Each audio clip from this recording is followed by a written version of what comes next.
वाली औरत, तुझे मालूम होना चाहिए कितने अहोभाग्य से हम मनुष्य का तन मिलता है। 83,99,999 योनि भ्रमण कराने के बाद परमात्मा 5 तत्व के चैतन्य चोला में भेजता है, और तू है दरिया में कूद के जान देना चाहती है। बोल तेरे सामने क्या मजबूरी है? अरे अरे अरे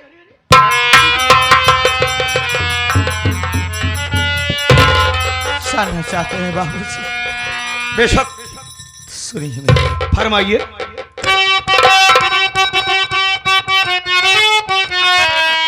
क्या करूंगी दुनिया में जी करके अबू, बन गए मेरे अपने पराए सभी, कोख से जिसके बच्चे न होंगे कभी, उसका दुनिया में जीना अब बेकार।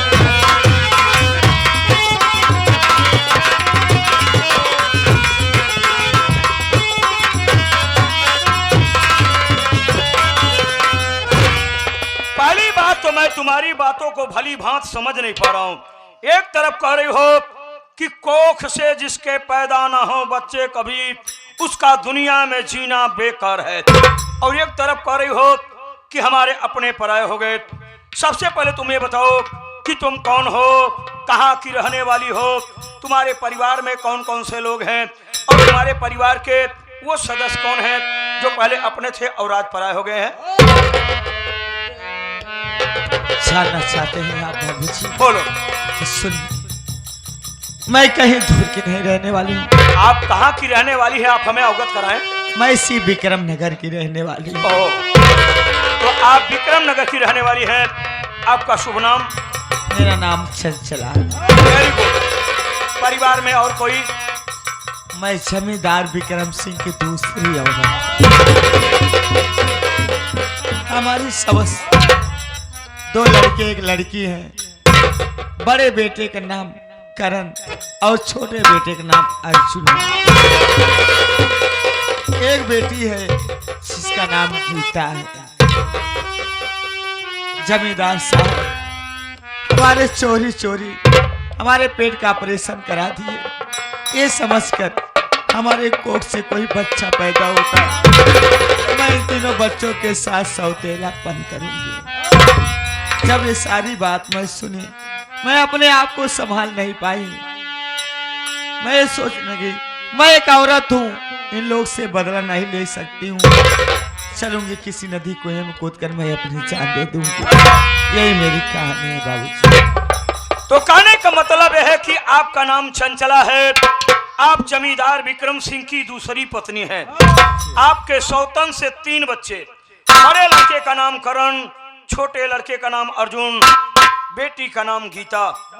आपके हस्बैंड ने आपके चोरी से आपके पेट का ऑपरेशन करा दिया, ये सोच करके कहीं अगर इसके पेट से कोई बच्चा पैदा हो गया तो हमारी पहली वाली बीवी के जो 3 बच्चे हैं उनके साथ में सौतेलापन का व्यवहार करेंगे।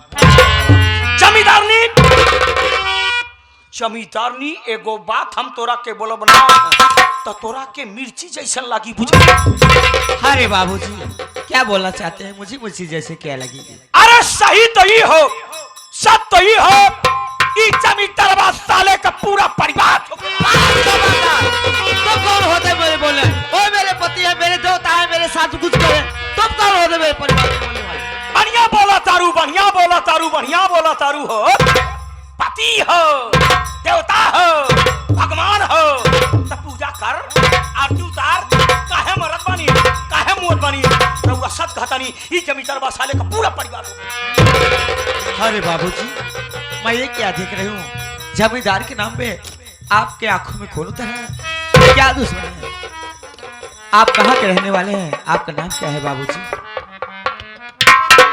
ना जमींदार ना, 8 साल के उम्र के बाद हमरा से कमहू के हुई ई न बुझल कि हम कौन नहीं, कहाँ के रहे वाला है, हमरा परिवार में कौन कौन आदमी हुए। हमरा कहानी बड़ी दर्दनाक हो। हमरा कहानी सुनला के बाद आसमां कांपे लगी, धरती फट जाई। और हमरा कहानी सुने खातिर औरत का कलेजा ना, मर्द का कलेजा चाहिए। या बिना बस हम रउआ के जान बचा देले बनी, रउआ चुपचाप अपना घर भाग जाई, रउआ हमरा कहानी न सुन पाइबे। बाबूजी, मैं आपसे हाथ जोड़ के प्रार्थना करती हूँ, आज तो मैं आपकी कहानी सुन के ही जाऊंगी।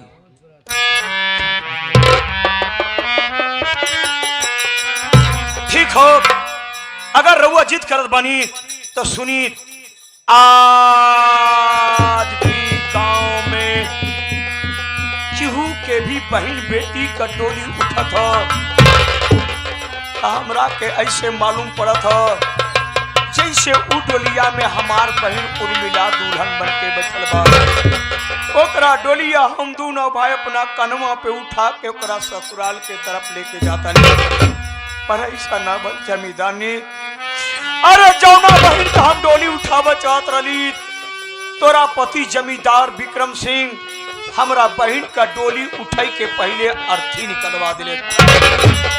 जाना चाहतरू तो सुना, हम कहूँ गैर के रहे वाला ना होखी, हमहू ई विक्रम नगर के रहे वाला छी।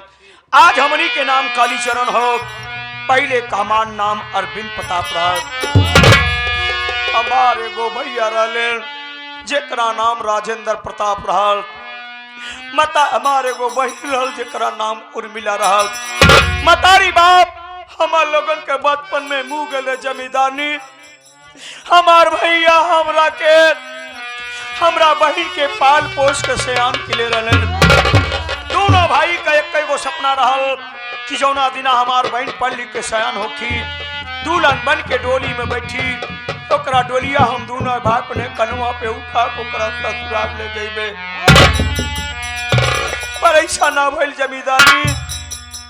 अरे ई जमींदारवा का एगो छोट का भाई रहा तोहार देवर, जौना का नाम अजय सिंह रहल, बहुत सार खूबसूरत रहल। अरे बाबूजी, वो तो बहुत मासूम था, उस मासूम की गलती क्या थी? तू ओकरा मासूम बोला तारू? हमरा दुनिया में आग लगा के चल गई, ओकरा तू मासूम बोला तारू? हे जमींदानी, हमार बहन उर्मिला गरीबी अमीरी का दीवार ना देखले, जमींदार के छोटका भाई से प्यार करे लगल।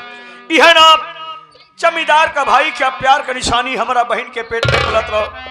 जब ये बात हमरा भैया राजेंद्र प्रताप के मालूम भइल, हमार भैया एगो बाप सरीखा तोरा पति जमींदार विक्रम सिंह के दरवाजा पे गैला के बाद अपन सर का पगड़ी उतार के जमींदार के गोड़वा पे रख दिया। जमींदार साहब, रउआ का भाई हमरा बहन से प्यार करत हो, यह न सरकार राउर भाई का निशानी हमरा बहन के पेट में पलत हो। ए बाबू, जैसन अमीरन का इज्जत हो खेला, उसन गरीबन का भी इज्जत हो खेला। आज ही बतिया हमें लोगन का मालूम हो, कल पूरा गांव वालन का मालूम हो जाई, तो सोची रउआ कि अब के करा सामना अपन मुंह दिखाई। रउआ ऐसन करी, हमरा बहनिया के अपना हवेली का दुल्हन बनाला। इतना ही गोबतिया सुनला के बाद तोरा पति जमींदार विक्रम सिंह हमरा भैया राजेंद्र प्रताप के लाश ठोकर मल्ला के बात करेस। तू साला जमीन पर रेंगे वाला कीड़ा हमरा हवेली का ऊंचाई ना देखले रे। तोरा के मालूम होके चाहिए, हमरा हवेलिया में अगर कुकुर भी ससुरा पाला जात हो तो वो अच्छी नस्ल का देख के पाला जाता। तू गरीब घर का लड़का अपना बहन का रिश्ता हमरा घर में करबे। हमरा भैया के लाश से ठोकर मार के भगा दिले। हमार भैया एगो हारा जुआरी की तरह घर अले।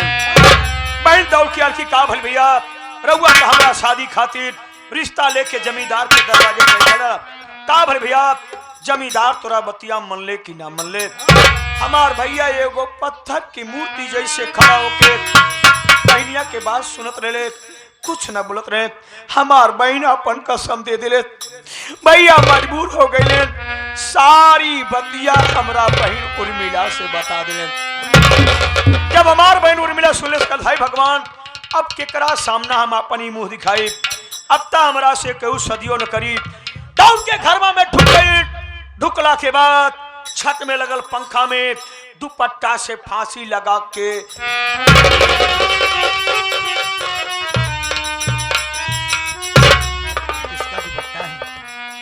जमींदारनी ई दुपट्टा के और को नहीं क्यों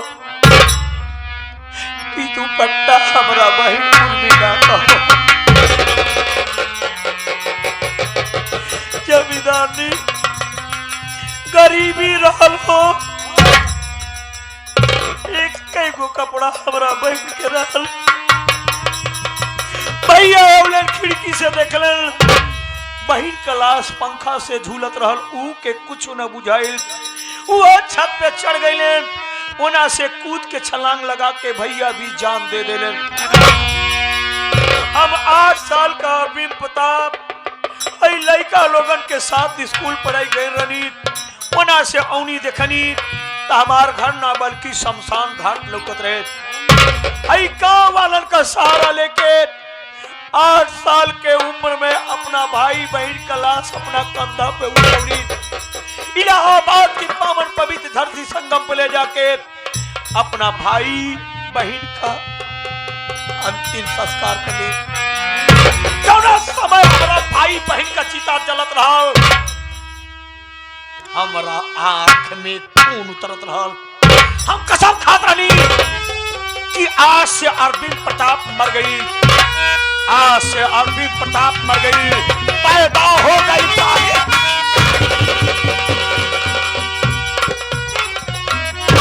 जब तक जमींदार विक्रम सिंह का परिवार का एक एक आदमी के हम मौत के घाट न उतार देवे तब तक हम काली चरण बन के इंतकाम के ज्वाला में जलता रहे।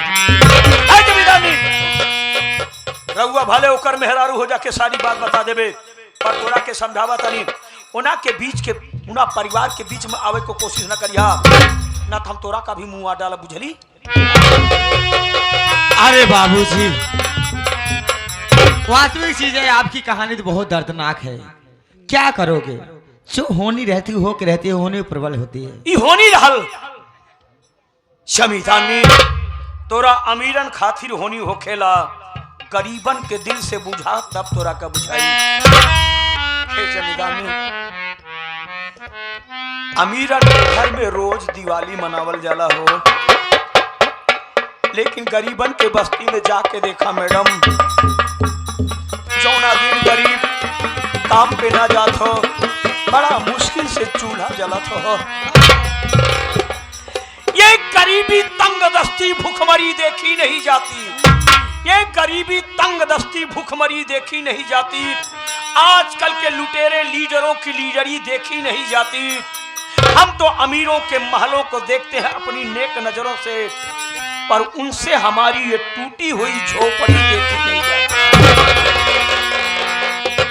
ए बाबूजी सारी बात छोड़िए छोड़ दे ले बानी। ये बताइए की हो आपकी शादी हुई है? शादी हाँ शादी की बात करने से पहले मेरे थोबड़े को देखो। क्या हुआ अच्छे तो लग रहे हो। तुम्हें अच्छा लग रहा हूं ना लेकिन पता नहीं क्या वजह है मुझे देखने के बाद लड़कियां कोसों दूर भागती है तो शादी कौन करेगा यार? ए जी और लड़कियां कोसों दूर भागती होगी मैं तो आपकी करीब आना चाहती हूँ आपसे मोहब्बत करना चाहती हूँ आपके दिल के पास रहना चाहती हूँ।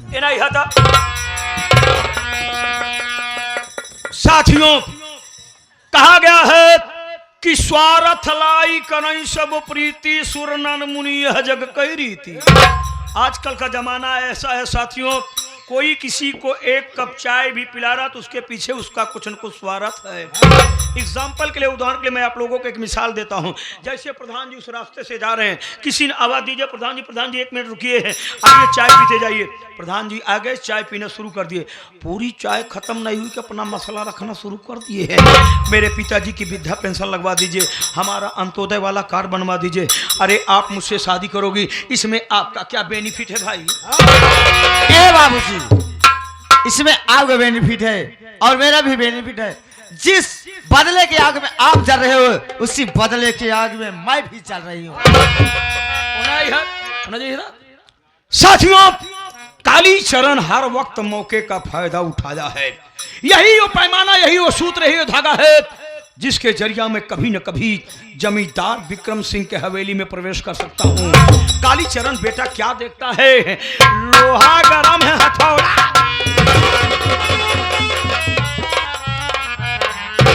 कालीच तू मेकअप करके बैठा भाई साहब, तुम्हारे चेहरे पर लाइट नहीं है। चंचला, अगर ऐसी बात है तो मैं तुमसे शादी करने के लिए, मोहब्बत करने के लिए, सब कुछ करने के लिए हाँ?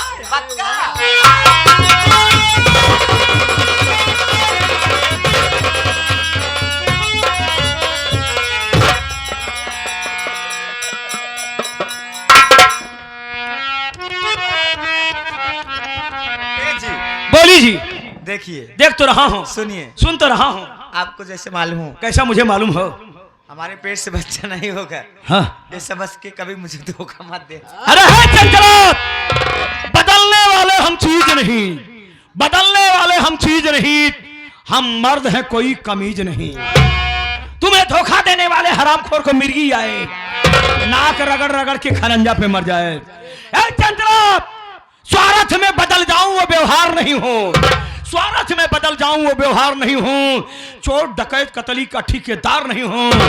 जिसने दिया है प्यार हम उससे प्यार करेंगे, और लोगों की तरह गद्दार नहीं हो।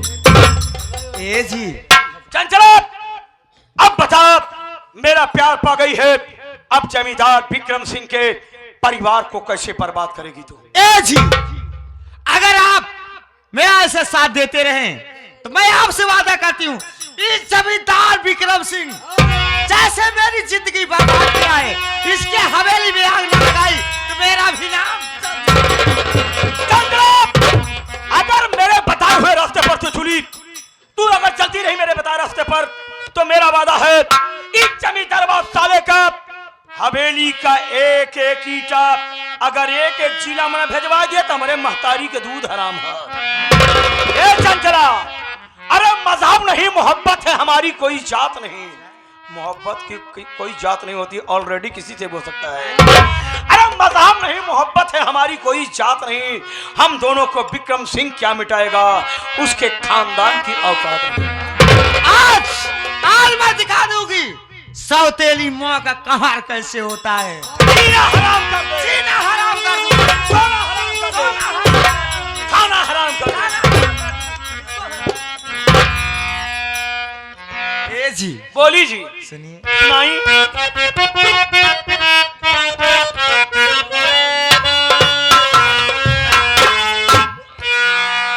जैसे सोचले रहली,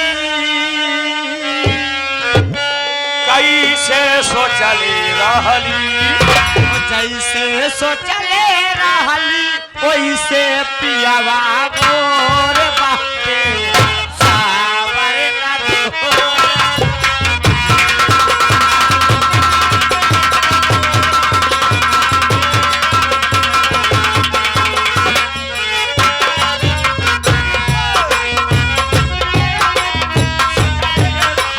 सोचले रहली हो, जैसा सोचले रहली वैसा ही धनिया मोर बारू, थोड़ा गोर बारू।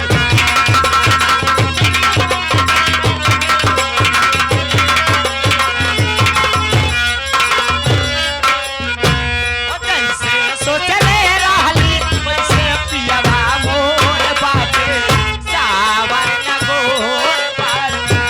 जैसा सोचले रहली वैसा ही धनिया मोर बारू, थोड़ा गोर बारू। बड़ा नीक लागेला मलम तोहरी बोलिया, ये बीती न गई चल गई तोहरा के डोरिया।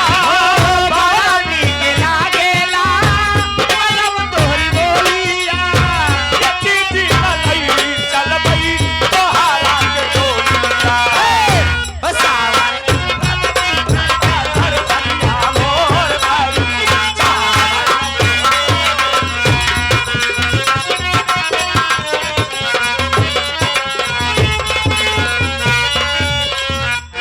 जमींदार कालीचरण अब तेरी हवेली की तरफ कदम उठाया है। वो जा रहा जमींदार विक्रम सिंह, तेरे पूरे खानदान को ऐसी मौत मारूंगा साले ना, ऐसी मौत मारूंगा किसी गीता कुरान में लिखा नहीं होगा। पूरा परिवार को मार के घर जोड़ने के बाद विक्रम नगर का जमींदार एक दिन मैं बनूंगा। जमींदार बन हिरकर से देख ले सकल, जमींदार नहीं जमादार नहीं बन सकते। और बताओ कौन है बे तू? हमको ना चाहिए तो हम जमींदार साहब के नौकर है, जितना बोले है कुल अपने काने से सुन ले है, और इस बात जाए के जमींदार साहब के बताए दे। अब बताए बात तो का गोली मरवाए दे।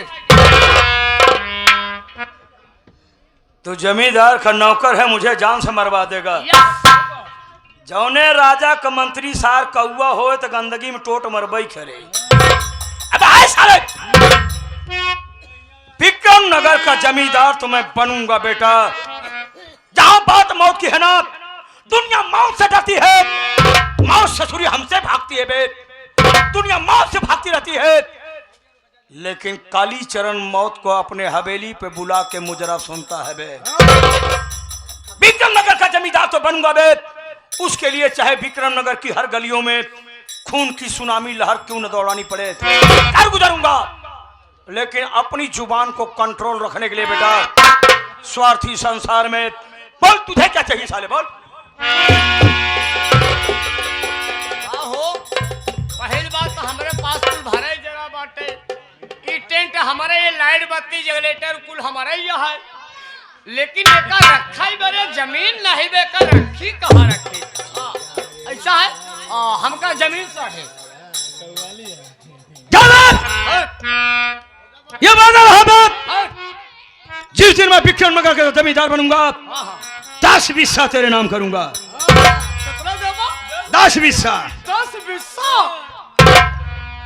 अनहरे सियारे का पिपरई मेवा, इसार 10 बिस्सा पावत है, सोचत है पूरा पहलवान को पूरा हमारे नाम होत बे। और सुन साले, अगर साले तूने किसी समय जमींदार विक्रम सिंह से बात लिख किया ना, तो उसी 10 बिस्सा में पूरे परिवार की कब्र खुदवाऊंगा। मैं ऐसी बला हूं बेटा, जिसके पीछे पड़ जाता हूं, जरूरत पड़ती है तो शीशे से पत्थर साले को तोड़ता हूं।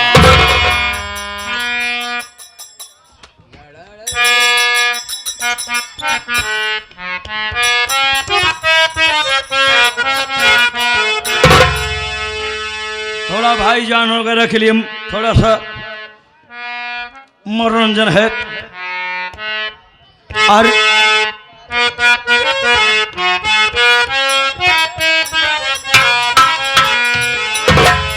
खुदारा दोनों आलम में है शोहरत कमली वाले, खुदारा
चाचा जी को मेरा सलाम कबूल हो।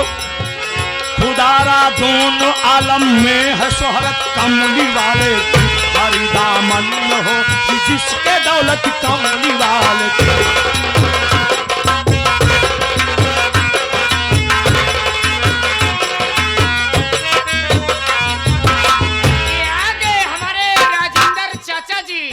राजेंद्र चाचा जी ये नई कोट पहुंचाती रहने वाले आपके बोल पे खुद को करके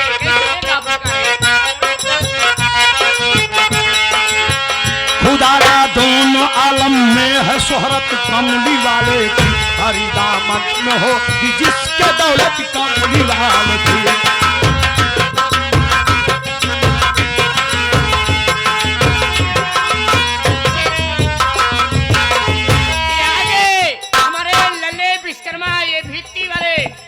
मशीन वाले आपके बोल पे आपकी स्कवाली पे 21 रुपए का बड़ी दामन में होगी जिसके दौलत कमली वाले की,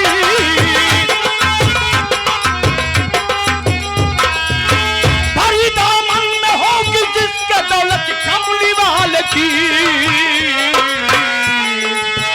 उसे जन्नत दिखा देगी मोहब्बत कमली वाले की, उसे जन्नत दिखा देगी।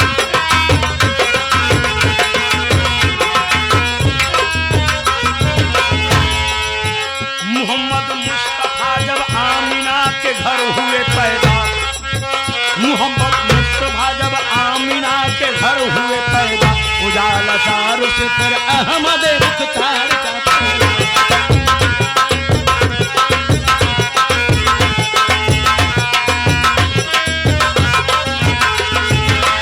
उजाला चारों से फिर अहमद मुख्तार का पैदा।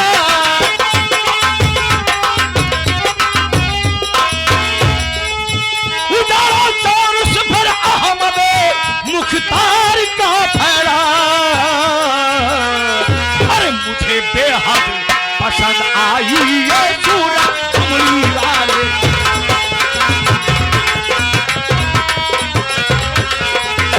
बेहद पसंद आई ये सूरत कमली वाले की,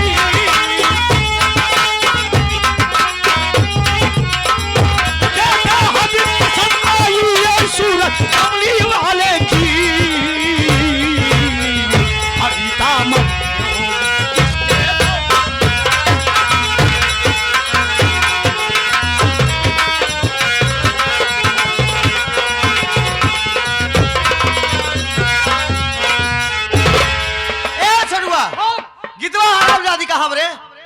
स्कूल गई बा छुट्टी हो गया अपने सखी सहेली साथ हुआबत हुए। बुलाओ का हरामजादी के।